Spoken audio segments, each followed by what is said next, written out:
যেমন বশিষ্ঠ, ভৃগু, অঙ্গিরা, গাদিযুত, পতঞ্জলি, কশ্যপ, কত সব ঋষিকেশ। এই গরু, ছাগল, কুকুর, বিড়াল, বাঘ, ভাল্লুক, হাতি, ঘোড়া কিচ্ছু তখন সৃষ্টি হয়। এরা নিজের নিজের কর্মদোষে আস্তে আস্তে আস্তে আস্তে আস্তে আস্তে নিম্ন থেকে নিম্নতর জনিতে চলে যাচ্ছে। তার মানে 84 লক্ষ প্রকারের জীব এই মানুষের কর্ম ফলেতেই সব নানা রকমের দেহ ধারণ করতে। যেমন স্বর্গের রাজা ইন্দ্র শুয়োর হয়ে গেল, চিন্তা করা যায়। নারদ এক সময় কাক হয়ে জন্মেছিলেন। তারপরে আরো অনেক বড় বড় ঋষিগণ, মুনিগণ, তারাও, ভরত ঋষি হরিণ হয়ে জন্মালো। এত বড় ঋষি হরিণ হয়ে জন্মালো কেন? তাহলে এইরকম কর্ম ফলেতে যে যেমন কর্ম করবে সেরকম জন্মগ্রহণ করবে। মৃত্যুকালে যে যেমন চিন্তা ভাবনা করতে করতে মরবে, মৃত্যুর পরে সেরকমই জন্মগ্রহণ করবে। তোমরা সব কি চিন্তা করবে মৃত্যুর সময়? বলো ও মায়েরা, বাবারা, কৃষ্ণ কথা চিন্তা করবে, তাই তো? হ্যাঁ, সারা বছর ছেলেটা পড়লো না, মোবাইল নিয়ে খেলছে, আর এই আড্ডা দিয়ে বেড়াচ্ছে। কালকে পরীক্ষা, আজকে এক গাদা বই নিয়ে পড়া হবে। এক রাতে পড়া হয়? 1 বছরের পড়া 1 বছরের পড়া 1 রাতে হবে? কালকে পরীক্ষা।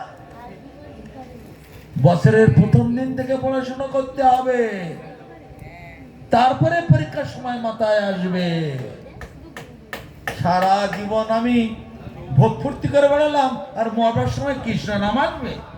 অতটা সহজ নয়। মা গো, বাবা গো, মা কালী গো, মা তারা গো, এমনি করবে। অত সহজে ভগবানের নাম আসে না, অভ্যাস করতে হবে।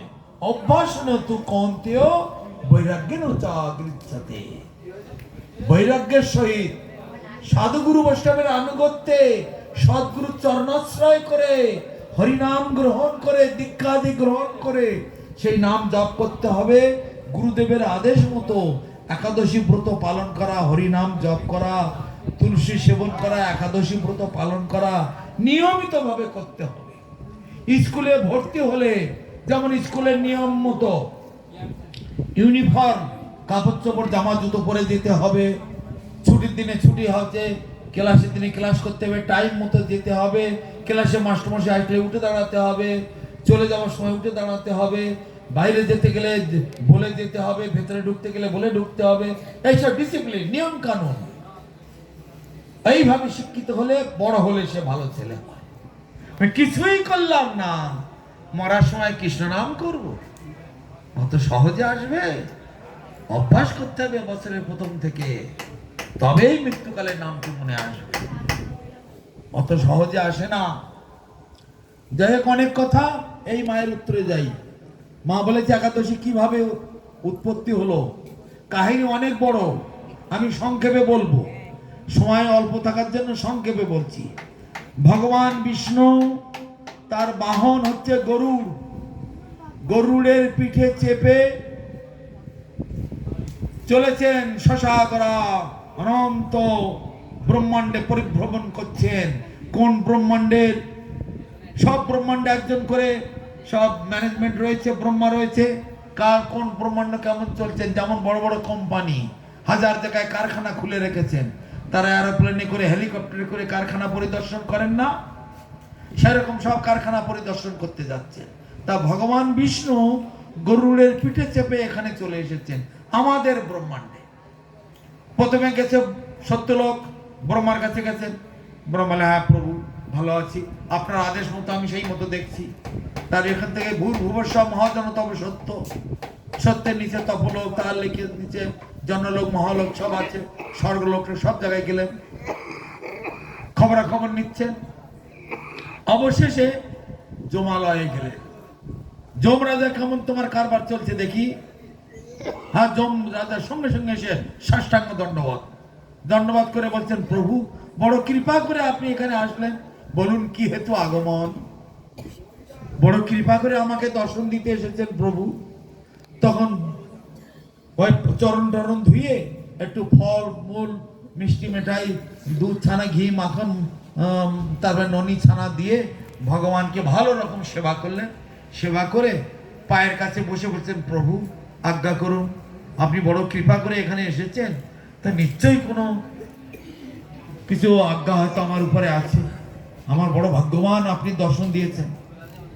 তা সেসব কথা পরে হবে, আগে বলো তোমার ওই দক্ষিণ দিক থেকে কিসের শব্দ আসছে? ওরে বাবারে বাবারে, মরে গেলাম মরে গেলাম, বাঁচাও বাঁচাও, এক একটা চিৎকার করছে, আর্তনাদ করছে, আর আমার হৃদয়টা কেঁপে কেঁপে উঠছে, কেঁপে কেঁপে উঠছে, আমি সহ্য করতে পারছি না। বলো বলো এটা কিসের শব্দ? আমি কিছুতেই সহ্য করতে পারছি না। প্রভু আমাকে যে চাকরি দিয়েছেন আমি সেই চাকরি করছি। আপনি তো আমাকে এই চাকরি দিয়েছেন। যে মানুষ যেমন অন্যায় করবে, যে জীব, শুধু মানুষ নয়, 84 লক্ষ প্রকারের জীব, যে জীবটি যে অন্যায় করবে, যেমন অন্যায় করবে, সেরকম ভাবে তার শাস্তি লিখতে হবে। আমার সেক্রেটারি আছে চিত্রগুপ্ত, তিনি সব পাপ পুণ্য সব লিখছেন। লিখে এখন তার যার যেমন শাস্তি দেওয়ার কথা আপনি আইনের বইতে লিখে দিয়েছেন, সেই মতো ভাবে আমি দেখছি। যেমন আইনের বইতে কারো ফাঁসির অর্ডার লেখা আছে, ফাঁসি হচ্ছে, কারো যাবজ্জীবন জেলের বাস করা আছে, তার জেল হচ্ছে, কারো 2 লাখ টাকা জরিমানা, তার জরিমানা হচ্ছে। যেমন যেমন শাস্তি লেখা সেই রকম। তো আপনি যেমন লিখে দিয়েছেন আমি সেই মতো ভাবে জীবদের শাস্তি দিচ্ছি, আর জীবেরা এরকম কষ্ট পাচ্ছে। আর আপনার কষ্ট হচ্ছে, আমি কি করবো প্রভু? কিন্তু এ তো আমার সন্তান, এই কোটি কোটি জীব সব আমার সন্তান। একটু আগেই বললাম, মমৈবাংশ জীবলোকে জীবভূত সনাতন। আমার এই কোটি কোটি জীব, এরা কত কষ্ট পাচ্ছে, আমার কি কষ্ট হয় না? আমি সহ্য করতে পারছি না, এর একটা উপায় কিছু করতে হবে। নারদ, তুমি বলো কি উপায় করা যায়? নারদের সঙ্গে আছেন। প্রভু আপনি তো সর্বকারণের কারণ, ঈশ্বর পরম কৃষ্ণ সচ্চিদানন্দ বিগ্রহ, অনাদির আদির গোবিন্দ, সর্বকারণ কারণ। আপনি তো সব বিধান সবকিছু করতে পারেন, আপনি তো জানেন কি করা উচিত।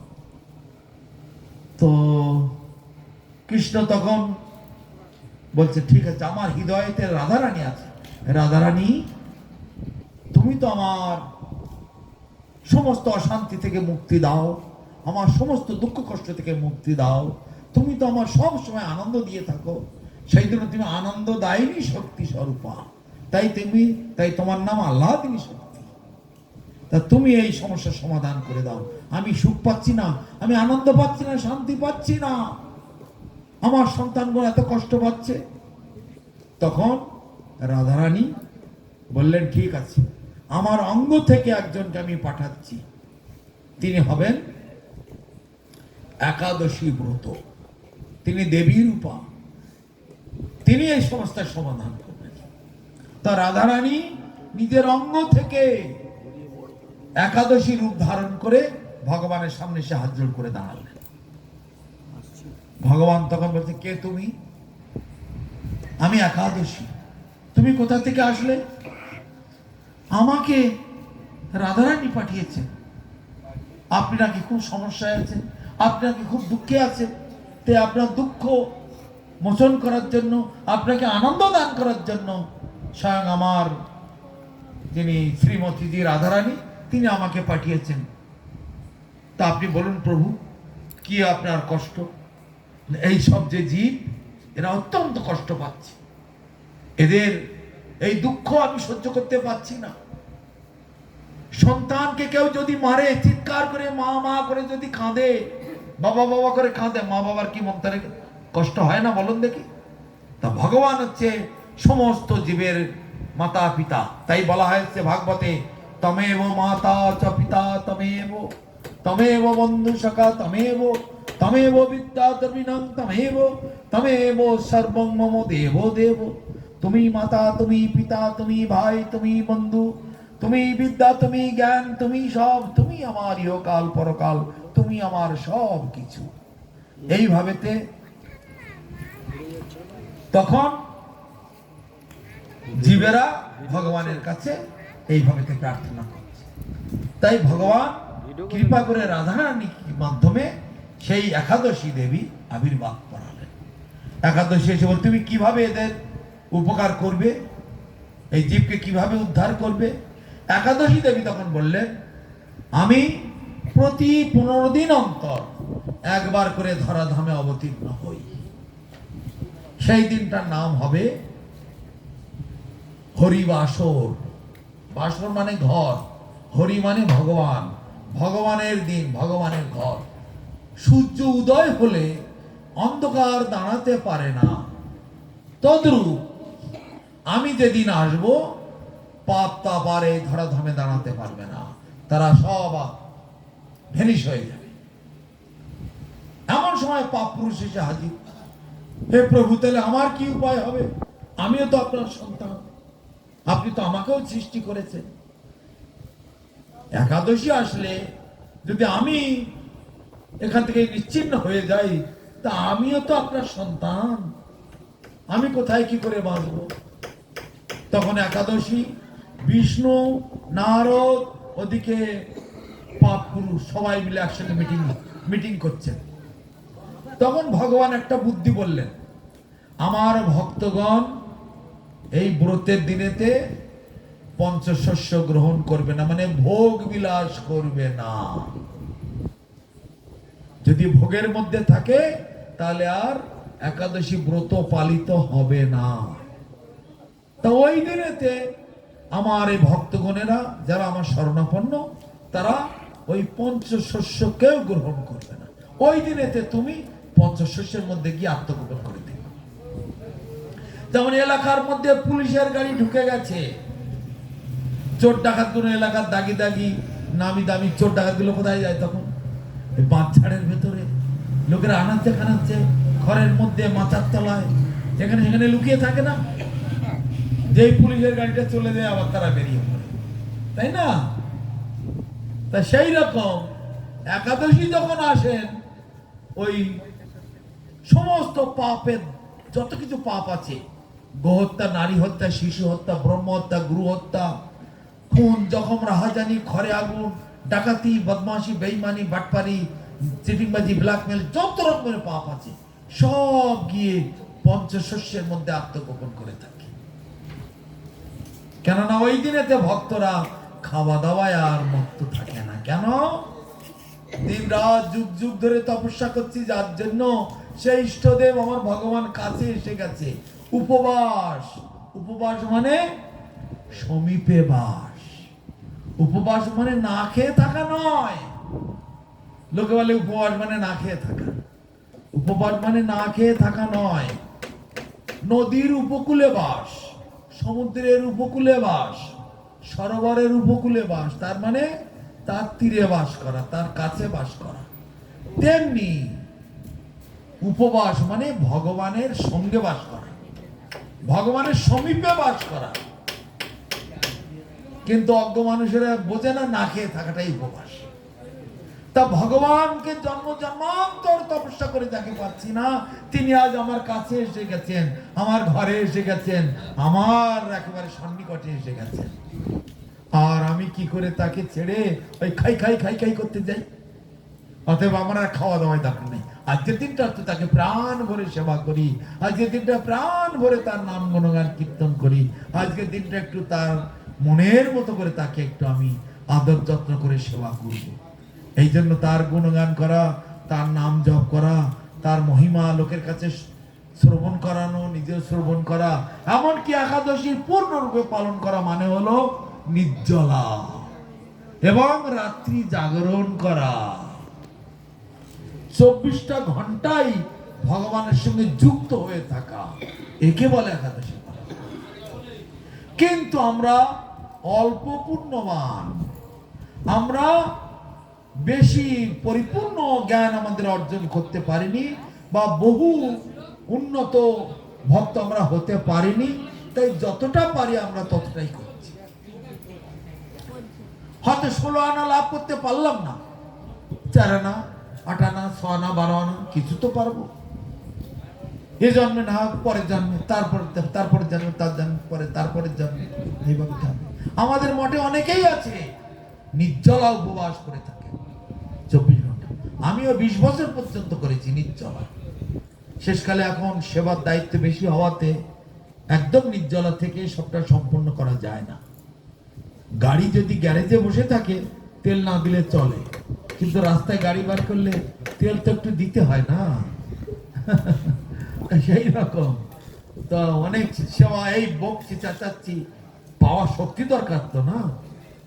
কীর্তন করব, ভজন করব, এ বাড়ি সে বাড়ি ও বাড়ি ছুটছুটি করতে হচ্ছে, একটু তো আমাদের তেল ঢালতে হবে। সেই জন্য যতটুকুখানি অ্যালাউ করা আছে, শাস্ত্রের নির্দেশ দেওয়া আছে, পঞ্চশস্য বর্জিত, সেইগুলো আমরা গ্রহণ করি। কোন কোনগুলো? মাটির তলায় যেগুলি হয়, বাদাম, আলু, বিভিন্ন রকম আলু আছে, মিষ্টি আলু, শাঁক আলু, লাল আলু, কত কিছু মাটির তলায় হয়। গাছের উপরে যত ফল আছে, এই সব জিনিস, বিশেষ বিশেষ কয়েকটা সবজি আছে, আলু, পেঁপে, কাঁচকলা, মিষ্টি কুমড়ো, চাল কুমড়ো, এগুলো দিয়ে একটুখানি সেদ্ধ করে নেওয়া, একটু বাদাম ভেজে নিয়ে বেটে দিলাম, একটু নারকেল কুড়িয়ে তাতে মিশিয়ে দিলাম, সবজির মতো স্বাদ হয়ে গেল।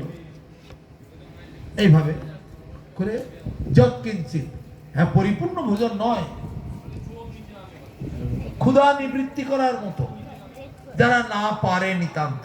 আর কেউ যদি পারে, শক্তি সামর্থ্য থাকে, নির্জল উপবাস করতে পারে, 16 আনা ফল পাবে, রাত্রি জাগরণও করতে পারে। আমি অনেক রাত্রি জাগরণ করেছি, অনেক নির্জল উপবাস করেছি। যে বাড়িতে থেকে হচ্ছে তারা কান্নাকাটি করতে আরম্ভ করেছে, আমরা 3বার 4বার খেয়ে নিলাম, আর গুরুদেব আপনি এক ফোঁটা জলও খেলেন না, আমরা রাত্রে ঘুমালাম আর আপনি বাড়ি পাহারা দিচ্ছেন। মানে বাড়ি পাহারা দেওয়া মানে হরিনাম করছে আর বাড়ি হাঁটাহাঁটি করছে। এক জায়গায় বসে হরিনাম করতে গেলে তো ঘুম পায়, তা হাঁটা চলা করছে আর হরিনাম করছি, তা ওরা সেখানে বলছে আপনি বাড়ি পাহারা দিচ্ছেন আর আমরা খেয়ে ঘুমোচ্ছি। আমরা 4বার খেলাম আর আপনি একবারও খেলেন না। ওরা অবাক হয়ে যাচ্ছে।